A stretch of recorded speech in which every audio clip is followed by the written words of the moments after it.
Paz de Jesus para todos os irmãos, chegando aqui para mais uma live. Vamos lá, minha gente, vamos chegando. Estou aqui aguardando todos os irmãos chegarem e marcarem presença aqui na nossa congregação virtual. Vamos chegando para mais um encontro em torno da palavra de Jesus. Ontem nós não podemos nos encontrar aqui nesse ambiente, mas pela graça de Deus chegamos hoje aqui para nos encontrarmos e para nós meditarmos na palavra mais uma noite. Vamos lá, a galera toda já chegando aí. Legal, são todos muito bem-vindos. Nosso diácono Robson Batista, irmão. Paz do Senhor, Val Campos. A paz do Senhor para todos. Vamos chegando. Ontem não deu para nós nos encontrarmos, mas hoje a gente está aqui com a graça de Deus. Paz, Mara, Deus abençoe aí. Nosso diácono Robson mandando a saudação aí para toda a galera, toda a nossa galerinha aí que toda noite está com a gente aqui firme nas nossas lives diárias. Nossas lives que a gente faz todos os dias. Ô, tia Maria Lúcia, boa noite. Beijo aí no Paulinho, a paz. Irmã Valdete, beijo, minha amiga. Marta Lima, paz. Oi, Marília, paz, Marília, boa noite. Vamos chegando, minha gente. Nosso teólogo Márcio Correia, paz, meu irmão, paz, meu querido. Patrícia Simões, Cida Santos, Cristina Novaes, a paz, Cristina. Como eu disse, ontem não deu para a gente se encontrar, mas hoje, com a graça de Deus, estamos aqui para mais um encontro em torno da palavra de Deus para o nosso coração. Minha gente, hoje eu quero falar no livro do profeta Ageu, no Antigo Testamento, a profecia de Ageu. Exatamente, a glória da segunda casa.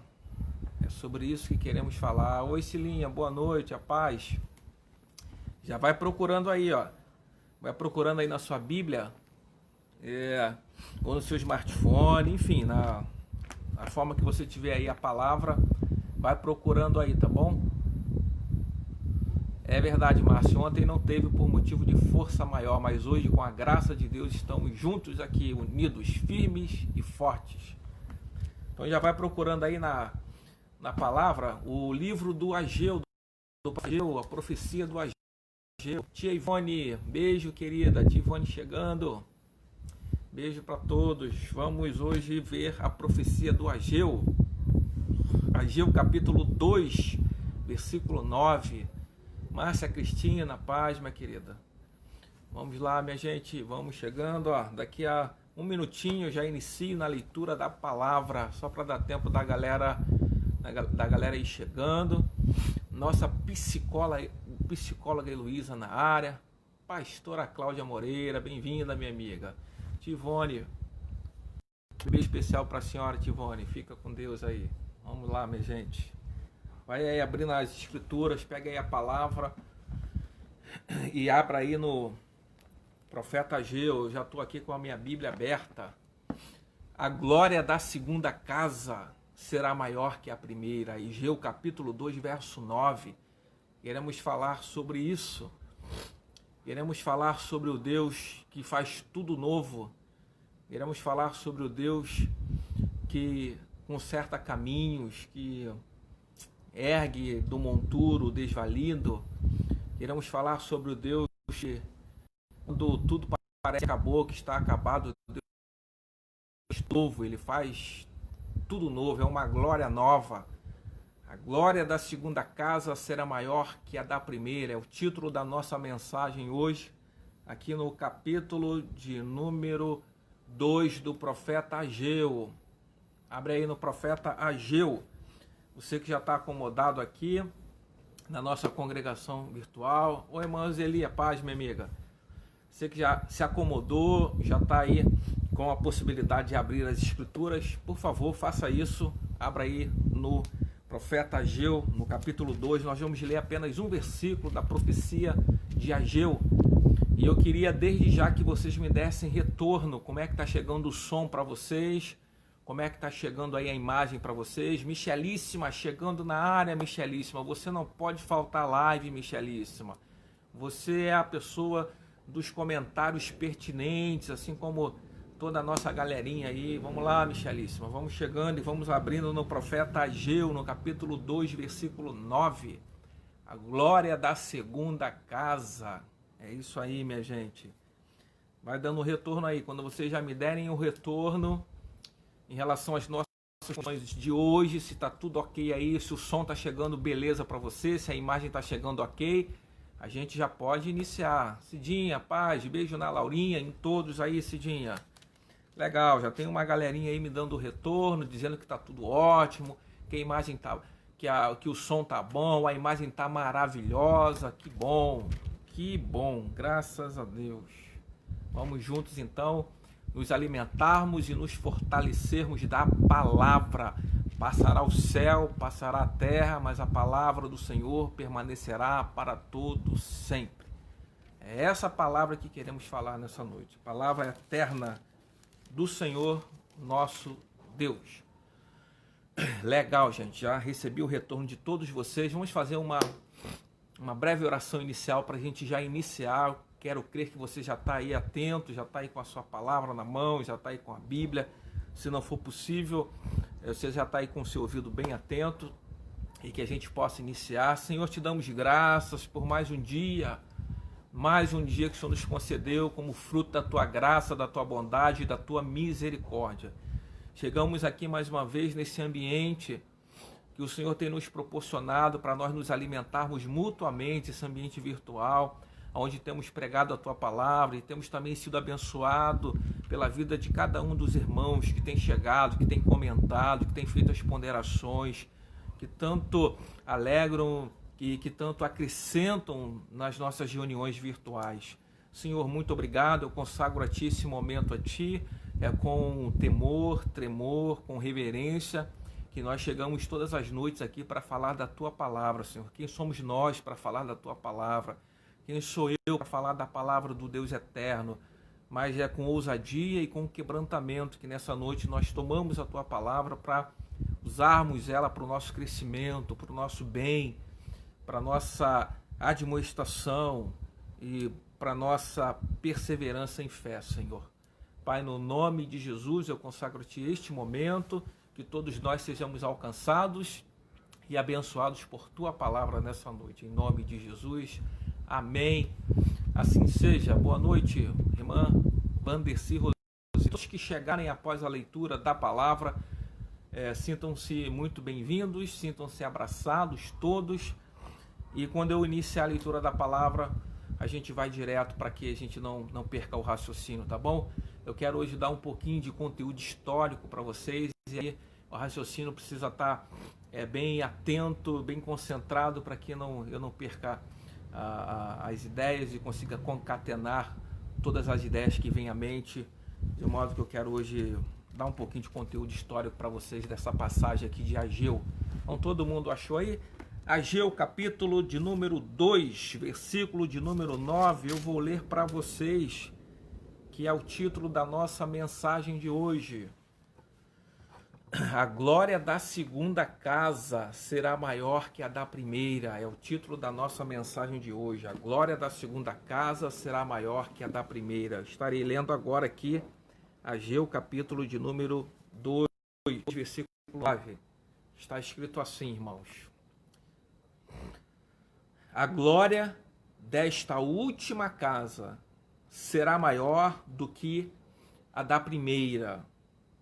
A glória desta última casa será maior do que a da primeira, diz o Senhor dos Exércitos, e neste lugar darei a paz, diz o Senhor dos Exércitos. Eu vou ler novamente, minha gente, é só um versículo. Ageu capítulo 2, versículo 9, é a profecia do Senhor para os nossos corações, para todos nós que algum dia falhamos ou perdemos ou nos decepcionamos em alguma dimensão da vida e por conta disso achamos que acabou, que não há mais segundas oportunidades. Nós estamos diante de um texto aqui de um povo que sofreu todas as angústias e injúrias que vocês possam imaginar, e que para eles achavam que nunca mais eles experimentariam uma glória como a glória do passado. O Senhor diz para esse povo, para essa gente, gente acostumada com a perda, gente acostumada com a dor, gente acostumada com a decepção e com a angústia, é para esse povo aqui que achava que nunca mais ia viver os dias de outrora, que nunca mais ia conseguir viver as glórias que haviam experimentado no passado. Como tem muita gente, talvez hoje me assistindo aqui, que quando olha para a sua vida hoje, parece que nunca mais vai viver algo parecido com aquilo que já viveu no passado. Talvez seja aquela pessoa, aquele indivíduo que, por conta de alguma desventura, teve um fracasso na vida conjugal, na vida matrimonial, e quando olha para a sua vida hoje, diz: eu nunca mais viverei algo como eu vivi no passado, eu estou acabado, estou destruído. Seja em que dimensão for que o indivíduo olhe para a sua vida no atual momento, no presente, e compare com o passado, e possa ter a sensação esmagadora de que nunca mais vai poder desfrutar e viver uma vida em toda a sua plenitude, como foi no passado, como um dia já viveu.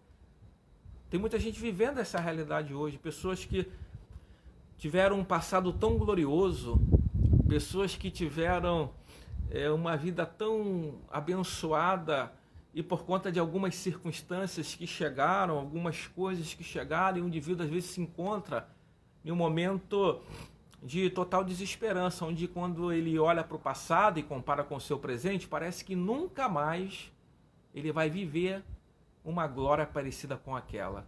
É esse sentimento que Israel está vivendo aqui, e vocês vão entender um pouquinho que eu vou entrar no contexto histórico, e é para essa gente aqui, que está carregando esse sentimento, um sentimento em que parece que ele nunca mais vai viver algo parecido com o que já viveu. Para essa gente, o Senhor diz assim: a glória desta última casa, a glória desse segundo momento, a glória desse segundo estágio, a glória desse segundo tempo na sua vida, será maior do que a da primeira, diz o Senhor. E neste lugar darei paz, diz o Senhor dos Exércitos. Já começa agora recebendo isso como uma palavra de profecia para a sua vida.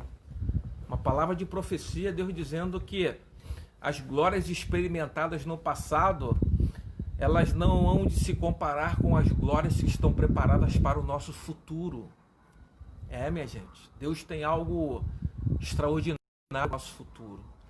Eu quero iniciar pensando com vocês na relação de Israel com o povo de Israel.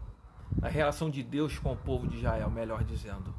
O povo de Israel sempre teve muita dificuldade, principalmente quando eles saíram do Egito. Eles tiveram sempre muita dificuldade em obedecer a Deus, obedecer a palavra de Deus. O livro de Juízes, depois que eles entram na Terra Prometida, a gente percebe ali que depois que o Josué faleceu e outros líderes foram levantados, eles entraram em um círculo vicioso de que eles viviam, fossem círculo, eles passavam um tempo em que eles obedeciam a Deus, depois eles obedeciam a Deus e Deus levantava povos inimigos para discipliná-los, e com a disciplina eles retornavam para a presença de Deus. Então eles viviam esse ciclo, era um ciclo vicioso, em que consistia em obediência, depois uma desobediência, e por conta da desobediência eles eram oprimidos por povos inimigos para que eles pudessem retornar à obediência ao Senhor. Então, durante muitos anos, esse foi um problema muito sério na relação de Deus com Israel. O Israel sempre teve muita dificuldade em obedecer a Deus. Eles, por muitas vezes, se entregaram à idolatria. Isso foi um problema muito recorrente na vida do povo de Israel, o problema da idolatria. Eles, em alguns momentos da história, ao longo da caminhada do povo de Israel, eles se entregaram à idolatria, adoraram outros deuses. Alguns reis de Israel, principalmente do Reino Norte, quando Israel foi dividido entre Reino Norte e Sul, o Reino do Norte foi um reino onde produziu muitos reis idólatras, pagãos, muitos reis que provocaram muito a ira do Senhor, provocaram muito, aborreceram muito ao Senhor com as atitudes que eles tiveram, sobretudo a atitude de idolatria. Eles se vincularam a povos pagãos, fizeram alianças com povos pagãos, se deram em casamento com as mulheres de povos pagãos. Enfim, foi durante muitos e muitos anos. Se houve um problema que a gente pode chamar de um problema recorrente, que Israel o tempo todo tropeçava nesse problema, foi o problema da obediência a Deus. Já teve muita dificuldade em obedecer a Deus. E eles frequentemente caíam na promiscuidade da idolatria, se promiscuíam e se prostituíam com outros deuses, com deuses pagãos. E na maioria das vezes, o Senhor sempre precisou chegar ao extremo com o povo de Israel. Sempre precisou chegar aos extremos porque os israelitas não ouviam a profecia, eles não ouviam profetas, por mais que os profetas avisassem, por mais que os profetas orientassem sobre o caminho de Deus, mas eles eram muito obstinados ao erro. E muitas das vezes Deus tinha que usar de medidas extremas para trazer de volta o povo de Israel para a sua presença, para purificá-los de novo. Israel sempre teve uma relação com Deus sendo purificada pelo fogo, é como ouro passando pelo fogo. E existem dois momentos muito marcantes na história de Israel, da nação de Israel, em que o Senhor teve que purificá-los com o fogo, que foi os dois cativeiros. O primeiro cativeiro, que chegou para o Reino Norte, pela mão dos assírios. Os assírios levaram o Reino Norte lá pelo ano de 722 a.C. A gente está falando aí de uma história bem remota, bem antiga.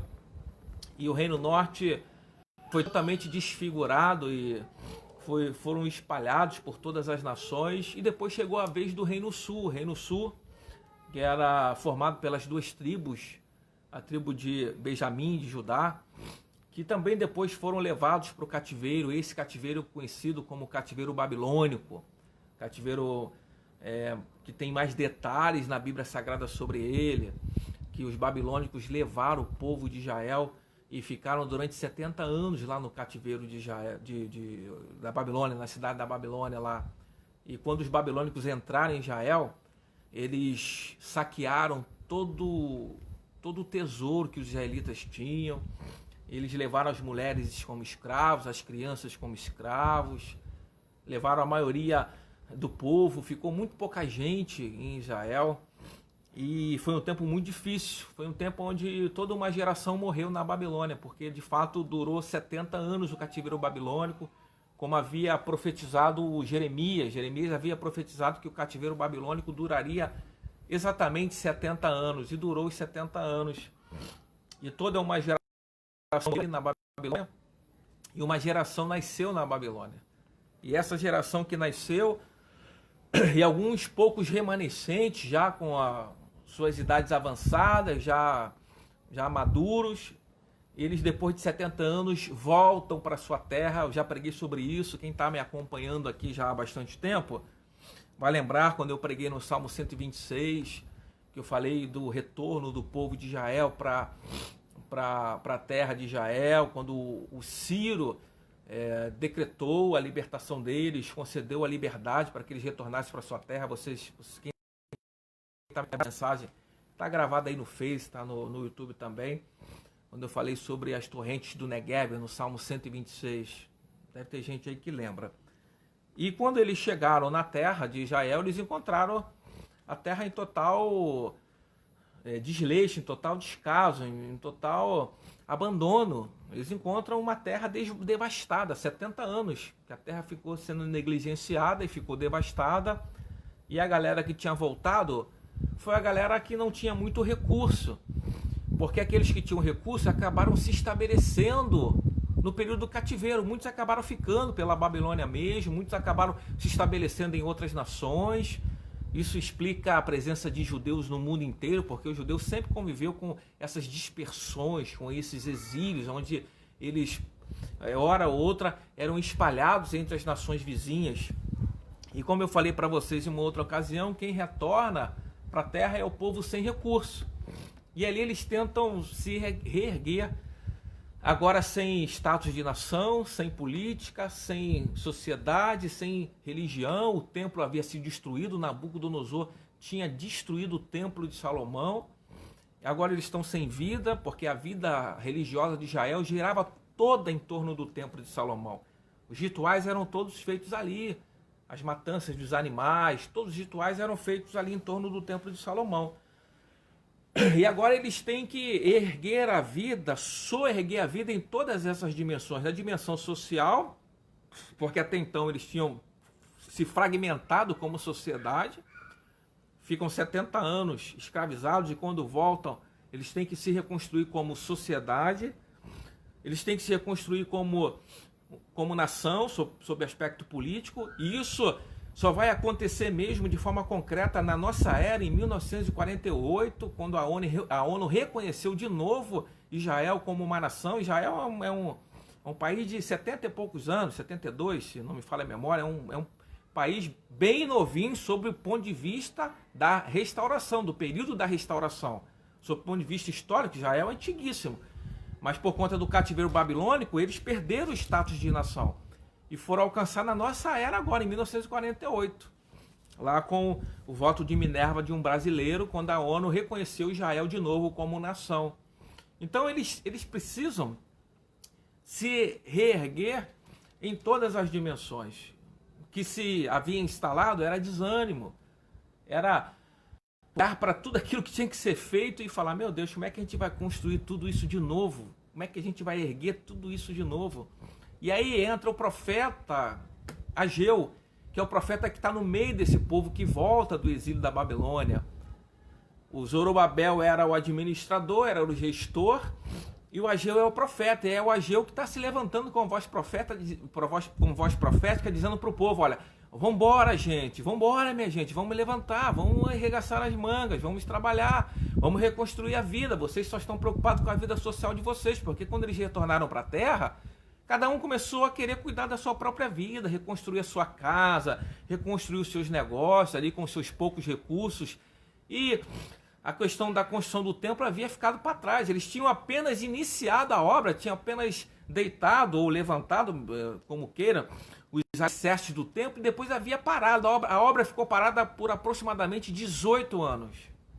Por aproximadamente 18 anos, depois que eles ergueram os alicerces do templo, para erguerem o templo novamente, só depois de 18 anos que eles vão retomar a obra, porque eles começaram a cuidar das suas próprias coisas.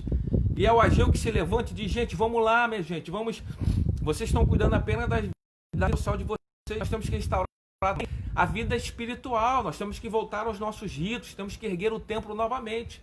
E quando o povo olhava para o passado, para toda a suntuosidade que foi o templo de Salomão, você deve conhecer um pouquinho do que foi o templo de Salomão. O Davi foi o indivíduo que idealizou o templo. Ele não construiu o templo de Salomão, mas ele foi quem idealizou o templo de Salomão. Deus disse que ele não ia construir porque ele é um homem de guerra, era um homem que tinha sujado as mãos com sangue. Deus falou, não, você não vai construir uma casa para mim, quem vai construir é o teu filho. Mas Davi preparou tudo para o Salomão, ajuntou riquezas, ouro em abundância, madeiras especiais em abundância, trabalhadores, os peritos foram buscar trabalhadores em todas as regiões, os melhores, os peritos, para que pudessem trabalhar, e fizeram algo que foi considerado uma das grandes maravilhas que o mundo já conheceu, que foi o Templo de Salomão. Ouro para tudo quanto é lado, prata para tudo quanto é lado, uma arquitetura extraordinária, lindíssima, algo maravilhoso. Foi o Templo de Salomão que foi construído. E na inauguração, a gente tem isso lá em Crônicas, capítulo 7, a inauguração foi algo portentoso e extraordinário, porque se diz que a glória do Senhor desceu sobre o Templo de Salomão, de modo que os sacerdotes não podiam ministrar, não podiam ficar de pé, de tanta glória que foi derramada sobre aquele lugar, sobre o Templo de Salomão. Então essa é a história do Templo de Salomão, é a história que eles conheceram, porque essa história foi sendo registrada e foi passada de geração para geração, falando sobre a suntuosidade da época do Templo de Salomão. E quando eles olham para a situação atual deles, para a condição financeira deles, eles olham, meu Deus, a gente não tem condição nenhuma de fazer nada sequer parecido com o que foi o Templo de Salomão. Então, o que se instala neles é um total desânimo, é uma total letargia, um desânimo, é uma falta de esperança. E aí o Ageu diz, não, vamos embora, minha gente, vamos embora, vamos erguer as nossas mãos e vamos erguer esse templo de novo. Aí, essa profecia aqui, que nós lemos, o Ageu capítulo 2, verso 9, foi quando o Ageu falou para o povo, olha, vocês estão apenas olhando para o passado, para a glória do passado, vocês estão apenas olhando para o templo de Salomão, para a suntuosidade do templo de Salomão, pois fiquem sabendo, porque Deus tem uma glória muito maior para essa segunda casa, para esse segundo templo, para esse segundo momento que vocês vão viver a partir de agora. Porque a glória da segunda casa, então vocês estão entendendo? Eu vim dando um pano de fundo histórico para que vocês pudessem entender exatamente em que consiste a profecia do Ageu. O que é essa segunda casa que o Ageu está falando? Então, esse é o contexto histórico que eu trouxe para vocês aqui. E é nesse momento onde o povo está reconstruindo o segundo templo e que eles estão desanimados porque eles estão comparando com a glória do passado, e que o Ageu diz, olha, eu quero dizer para vocês o seguinte, que a glória desta última casa será maior do que a glória da primeira casa. Isso é uma mensagem ousada do Ageu. Está se referindo ao templo de Salomão. Ageu, era como se Ageu estivesse dizendo o seguinte, olha, vocês lembram da glória do templo de Salomão? Vocês lembram da glória do primeiro templo de Salomão? Pois eu quero afirmar para vocês, porque esse segundo templo, essa segunda casa vai ser visitada por uma glória muito maior do que aquela que Salomão foi visitado. Era de uma ousadia extraordinária, e tinha gente que olhava para o Ageu e pensava assim, o que ele está querendo dizer com isso? Se nós não temos nem recursos, a gente conseguiu mal erguer os alicerces dessa nova casa? É verdade. Muitos de nós, às vezes, olhamos para a nossa condição atual e a gente imagina que a gente nunca mais vai conseguir viver algo parecido com o que a gente viveu. Esse é o nosso mal. Muitas vezes a gente fica muito preso às glórias do passado, ao que passou, achando que a gente nunca mais desfrutará de um momento como dantes, de um momento como já vivemos no passado, por conta das circunstâncias atuais, por conta dos momentos atuais. Mas a profecia do Ageu diz que o Senhor Deus é o Deus que sempre deixa o melhor para o final. Quando você acha que já viveu todo o melhor, Deus ainda chega com algo tão extraordinário que você diz, meu Deus, eu achei que eu tinha vivido os meus melhores dias. E Deus diz, não, você ainda não viveu os teus melhores dias, você ainda vai viver os teus melhores dias. Não podemos nos esquecer que o nosso Deus é o Deus que sempre deixa o bom vinho para o final. Como lá na festa de Canaã, quando todos já haviam bebido, já haviam achado que tinham experimentado de tudo que podiam, de qualidade ali, no finalzinho, no fim da festa, quando achavam que não tinha mais nada de especial para chegar, quando achavam que não tinha mais nada de especial para experimentar, quando achavam que não tinham mais nada de maravilhoso para experimentar, o Senhor transforma a água em vinho, e eles começam a perguntar um ao outro, rapaz, como é que você guardou isso aqui para o final? Você guardou o bom vinho para o final. O nosso Deus é o Deus que guarda o bom vinho final. Nós ainda vamos viver os nossos melhores dias. A glória da segunda casa é maior que a da primeira. A glória do segundo momento será maior do que o primeiro. A glória desse segundo tempo, da segunda estação que Deus está gestando e preparando para nós, será maior do que a primeira, porque Deus sempre aprimora as suas obras na nossa vida. Louvado seja o nome do Senhor por isso, porque a glória da segunda casa será maior do que a da primeira. Agora, a gente precisa entender o que consiste na glória de Deus.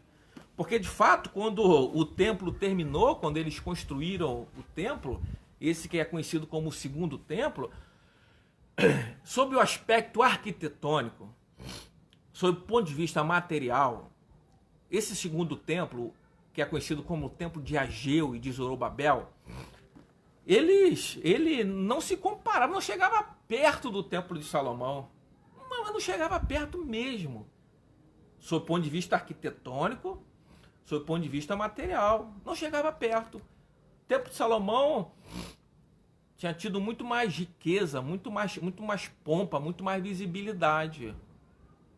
Muito mais visibilidade. Tanto que quando vão inaugurar esse segundo templo, diz o texto que muita gente chorava. No dia da inauguração desse segundo templo, do templo de Ageu, tinha gente celebrando. Quem estava celebrando? Aquela geração que não tinha acompanhado o templo de Salomão. Estavam celebrando. Mas a geração que conhecia a suntuosidade do templo de Salomão, a magnificência do templo de Salomão, essa galera estava chorando e olhando, dizendo: meu Deus, o que é isso comparado com a glória do templo de Salomão? E o Ageu afirmava: eu afirmo a vocês de que vocês vão experimentar uma glória maior nessa casa do que na época em que vocês experimentaram no templo de Salomão. E por quê? Em que consiste essa glória de Deus? O problema é que a gente sempre associa a glória de Deus a coisas materiais. Normalmente, glória de Deus está associada a concreções, a construções, a visibilidades, a paredes. Normalmente a gente está associando a glória de Deus a isso. E não. Na verdade, a glória de Deus, que o Ageu está dizendo aqui, ela seria manifestada na vida dos israelitas a partir daquele segundo momento ali. Conquanto eles de fato não tinham um templo como a altura do templo de Salomão, mas o que eles tinham agora ali é uma nova consciência, um novo coração, uma nova atitude, uma nova disposição interior. Porque mesmo com o templo de Salomão, eles continuaram na desobediência, continuaram caindo na idolatria, continuaram desobedecendo a palavra, continuaram provocando a ira de Deus, mesmo com o templo de Salomão. E na verdade o templo de Salomão fez com que eles se tornassem apenas religiosos, meticulosos, que observavam ritos, mas que a vida deles mesmo permaneciam inalteradas, de modo que eles achavam que podiam confiar nas paredes e no templo, e podiam viver de qualquer maneira, porque Deus estava muito mais preocupado com paredes e com templos do que com a própria vida. E Deus mostrou que não, que Deus não tem compromisso e nunca teve com paredes ou com templos. Nós podemos nos congregar em construções góticas, em igrejas históricas, em templos lindos, em choupanas, em casas, em garagens, em qualquer lugar que for. O que vai definir a glória de Deus na nossa vida é a nossa conduta, é a nossa obediência, é a nossa disposição interior, é a nossa renovação mental. E isso é que vai definir se a glória de Deus está descendo sobre nós, está se agradando de nós, ou não vai adiantar absolutamente nada. O que define não são lugares, não são geografias, o que define é a conduta do coração. E mesmo na época do templo, que eles se jactavam de terem aquele templo magnífico, eles continuaram a transgredir dia após dia. Dia após dia, quando Jeremias falou: olha, Deus vai mandar um inimigo para levá-los para o cativeiro, eles falavam: nós estamos no templo do Senhor. Achavam que as paredes os salvariam, achavam que as paredes os dava salvo-conduta para eles andarem de qualquer maneira, com a vida de qualquer maneira. E não, Deus não se vincula à parede, definitivamente Deus não se vincula à parede, Deus se vincula a pessoas. O compromisso com Deus são com pessoas. E eles não tinham aprendido isso. Por isso, Deus deixou Nabucodonosor fazer o que fez com o povo de Israel. Agora eu pergunto para você, se Deus tivesse compromisso com paredes, você acha que o Nabucodonosor ia destruir o templo de Salomão? Respondam para mim. Respondam para mim, minha gente. Eu estou aqui pregando a Bíblia para vocês. Se Deus, de fato, se vinculasse a paredes e a templos, você acha que o Nabucodonosor ia destruir o templo de Salomão? O templo de Salomão, que foi construído com toda aquela dedicação, com todo o ouro, com todo o material. Você acha que Deus ia deixar o Nabucodonosor destruir o templo de Salomão? Ou Deus ia dar só um peteleco no Nabucodonosor? Por que Deus deixou Nabucodonosor destruir tudo? Não ficou pedra sobre pedra, destruiu, levou a Arca da Aliança, levou todos os objetos e levou. Sabe por quê? Porque Deus não se vincula com paredes. A igreja de Jesus precisa definitivamente aprender isso. Igreja como instituição, como prédio, é só lugar de reunião. para o sol não nos aquecer, para a chuva não cair sobre nós e para a gente ter um lugar para a gente amar as pessoas. Só isso. Sagrado é você, sagrado é o teu coração, sagrado é a tua consciência, é em você que Deus habita. É o que a palavra diz e eu não posso dizer diferente. E quem diz diferente está adulterando a palavra. Porque se houve um templo que carregava valor, foi o templo de Salomão, meu amigo. Se houve um templo que se atribuía valor, foi o templo de Salomão. E Deus, Deus não estava nem aí, porque eles estavam na desobediência. Deus permitiu que eles fossem levados para o cativeiro. E agora, quando eles erguem um templo muito inferior, Deus diz, agora a minha glória vai ser muito maior. E por que muito maior? Por que a glória derramada por Deus naquele templo infinitamente mais inferior do que o templo de Salomão foi maior? Sabe por quê, minha gente? Porque a partir dali eles ganharam uma nova consciência. A partir dali, quando o povo de Israel volta do cativeiro e quando eles constroem esse templo aqui, o povo de Israel nunca mais caiu no pecado da idolatria. Nunca mais. Eles nunca mais foram de forma obstinada, desobediente à palavra de Deus. Eles aprenderam. E Deus diz, porque vocês ganharam uma nova consciência, porque vocês ganharam uma nova disposição interior, porque o coração de vocês agora está firme em não cair de novo na idolatria, é por isso que agora vocês vão experimentar uma glória muito maior sobre a vida de vocês, não sobre parede. A glória de Deus não vem sobre paredes, a glória de Deus vem sobre corações, a glória de Deus vem sobre pessoas quebrantadas e que se entregam de corpo, alma e espírito ao Senhor. Nós precisamos aprender isso definitivamente, minha gente. Precisamos definitivamente aprender isso. Que o vínculo do Senhor são com pessoas, não com paredes. Veja a relação que Jesus tinha com o templo, com paredes. A gente olhar aqui em Mateus 24, esse templo de Ageu, de Zorobabel, que foi um templo extremamente humilde, ele foi reformado pelo Herodes. Foi reformado pelo Herodes, alguns anos antes de Jesus. O Herodes, o grande, ele era um grande arquiteto. A história nos fala que o Herodes era um arquiteto, amava a arquitetura e fez muitas obras. E dentre essas obras, o Herodes reformou o templo do Ageu, que era um templo muito humilde. Então ele reformou o templo do Ageu e transformou em um templo lindíssimo, que foi considerado uma das 7 maravilhas do mundo antigo. O templo de Herodes também foi uma coisa magnífica, que ele reformou. Agora, olha a relação que Jesus tinha com o templo. No sermão profético, em Mateus capítulo 24, olha o que o Senhor Jesus falou. Tendo Jesus saído do templo, Jesus não tinha nada contra o templo, ele ia. Convidava ele para ir na sinagoga, ele pregava na sinagoga, saía. Se ele tivesse espaço para pregar na sinagoga, ele pregava. Se ele tivesse espaço para pregar no templo, ele pregava. Ele pregava em qualquer lugar, num barco, na areia, no mar, qualquer lugar. Porque Jesus sempre soube lidar. O problema não é a geografia, o problema é como a gente lida com essa geografia.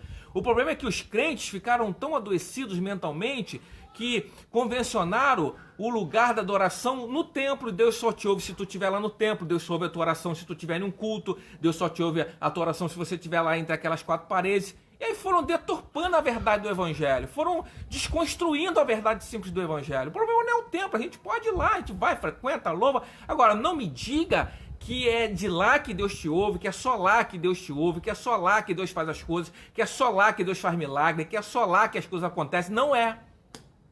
Não é. Não me diga não, porque a glória de Deus está lá. Não, a glória de Deus não está lá, a glória de Deus está em pessoas. Olha como é que Jesus se relacionava com o templo. Verso de número 1, capítulo 24, Bíblia. Diz assim, capítulo 24 de Mateus, verso 1. Tendo Jesus saído do templo, ia se retirando. Jesus foi no templo, foi lá, pregou e saiu. Quando se aproximaram dele os seus discípulos.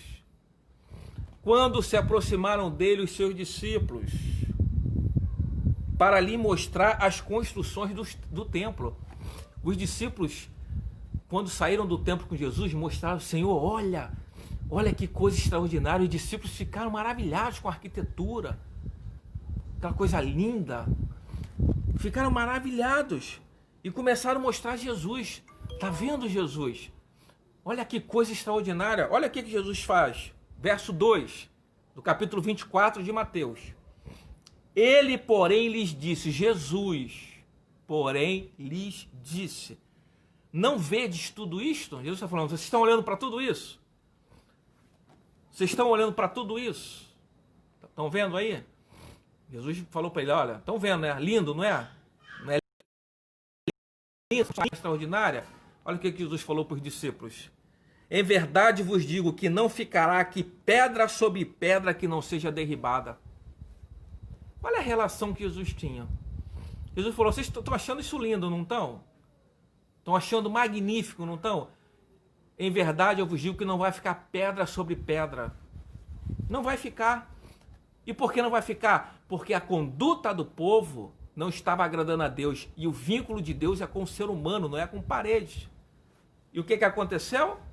Se você conhece um pouco de história, esse templo também, que era magnífico, que era extraordinário, que era suntuoso, que é o templo de Herodes, que foi reformado por Herodes, que foi o templo humilde erguido por Zorobabel e Ageu, que foi reformado pelo Herodes o Grande.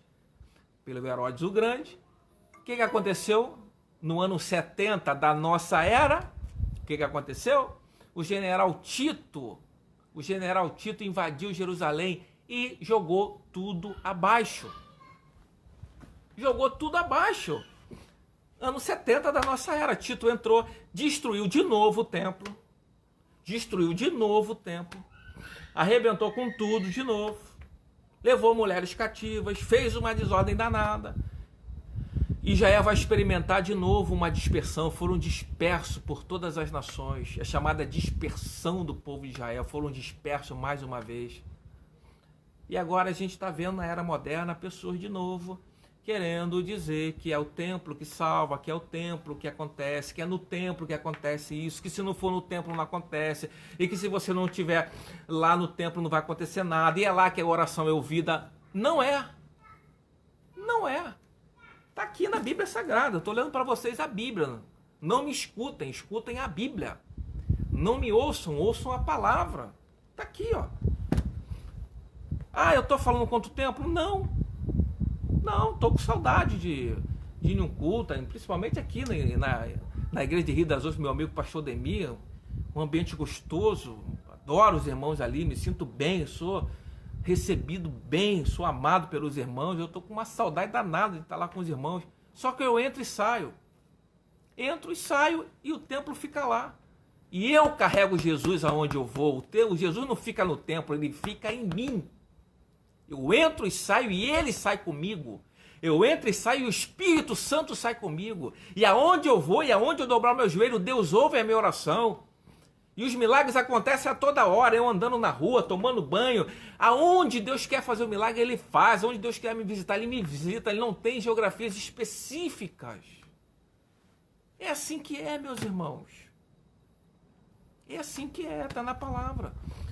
O diálogo de Jesus com a mulher samaritana, em João capítulo 4, qual era a questão da mulher lá? A mulher samaritana, qual era a questão? Senhor, muitos dizem que tem que adorar em Jerusalém, outros dizem que tem que adorar lá em Gerezim. A mulher está preocupada com geografias, está preocupada com lugares, está preocupada com prédios, com construções. Onde é que tem que adorar, Senhor? É lá, é aqui. Gente, não me ouçam, ouçam Jesus. Por favor, não me ouçam, ouçam Jesus. O que Jesus falou para a mulher lá no encontro lá da mulher samaritana? O que Jesus falou? Mulher, vem a hora. Mulher, vem a hora, e já chegou, em que os verdadeiros adoradores adorarão o Pai em espírito e em verdade. Geografias não são mais fundamentais. Fundamental é um coração quebrantado e humilhado diante de Deus. Se você chegar no templo com o coração humilhado e quebrantado, Deus te recebe. Se você chegar no templo com o teu coração fechado, Deus não está nem aí, porque o que Deus quer é um coração quebrantado. O lugar não carrega tanta importância como o teu coração. É assim que é. Tá aqui, ó. Palavra de Jesus, estou dizendo para vocês aqui. E a questão do povo lá de Ageu era essa. Eles estavam preocupados porque não iam ter um templo com a mesma magnitude do templo de Salomão. E o Ageu diz: rapaz, vocês vão receber uma glória muito maior, porque vocês agora têm uma consciência nova, vocês ganharam um olhar novo. Todo o sofrimento que vocês passaram, todo o cativeiro que vocês passaram, toda a dor que vocês passaram, toda a angústia, toda a aflição que vocês passaram, gerou em vocês um coração diferente, um olhar novo, um espírito quebrantado e obediente ao Senhor. Por isso vocês vão experimentar uma glória maior de Deus na vida de vocês. Minha gente, quando for possível, quando a pandemia acabar, vá ao templo, veja os irmãos, abrace os irmãos, cultue a Deus. Agora, só não diga que é ali que Deus habita. Por favor, não diz isso não. Porque se você disser isso, você está dizendo o que a palavra não diz. Só não diz que é só ali que Deus ouve oração. Só não diz que é ali que está a bênção. Não diz isso não. Porque se você disser isso, você está dizendo o que a palavra não diz. Vá, frequente, congregue, ame os seus irmãos, mas com essa consciência do Evangelho, sabendo que a glória de Deus não repousa em paredes, em alvenarias. A glória de Deus repousa em pessoas, em corações. É assim que é a palavra de Deus, meus irmãos. Eu queria que você guardasse essa palavra. Sobretudo, guardasse essa palavra de esperança no Deus que continua fazendo coisas novas. No Deus que é capaz de dar um futuro ainda melhor do que tudo que a gente já viveu. Num Deus que é capaz de renovar tudo aquilo que a gente acha que não temos mais possibilidade de viver quando a gente compara com momentos anteriores, quando a gente compara com períodos anteriores, a gente acha que a gente nunca vai atingir um momento como aquele, uma dimensão como aquela. Não, Deus é o Deus que no final, quando está todo mundo achando que não tem mais surpresa, que não tem mais coisa nova para chegar, que não tem mais coisa melhor, você acha, eu não vou viver mais coisas do que eu já vivi. E aí Deus chega com um vinho novo, e aí alguém chega e diz: o Senhor deixou o bom vinho para o final. A glória da segunda casa vai ser maior que a da primeira. A glória desse segundo momento na sua vida, dessa segunda estação na sua vida, vai ser muito maior do que a da primeira, porque você vai experimentar uma glória agora com uma consciência nova, uma consciência madura em fé, com o coração quebrantado em Deus. E aí você vai receber toda a plenitude do Senhor, a plenitude do Espírito do Senhor, porque você agora está com a tua consciência preparada para repousar sobre ti a glória do Senhor. A glória da segunda casa será maior do que a da primeira. É o que eu profetizo, desejo e oro para que aconteça na sua vida e na minha vida, em nome de Jesus. Seja abençoado pelo Senhor, aonde você estiver agora.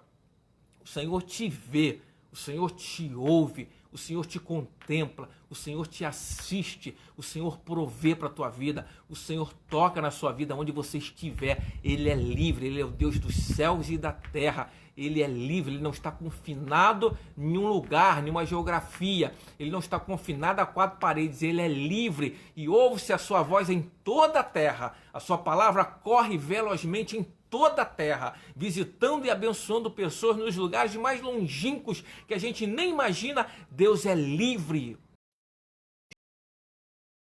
que essas pessoas estejam, e Ele está te visitando agora em nome de Jesus, para a glória do Senhor, em nome de Jesus. Essa palavra que eu quero deixar para você, para o teu coração, em nome de Jesus. Deus te abençoe, Deus abençoe a sua casa, Deus abençoe a sua vida, em nome de Jesus. Tenham uma excelente noite para a glória de Deus. Até mais, meus irmãos. A gente vai se encontrando aqui, nesse mesmo ambiente, nesse mesmo canal, nesse mesmo horário. Deus abençoe.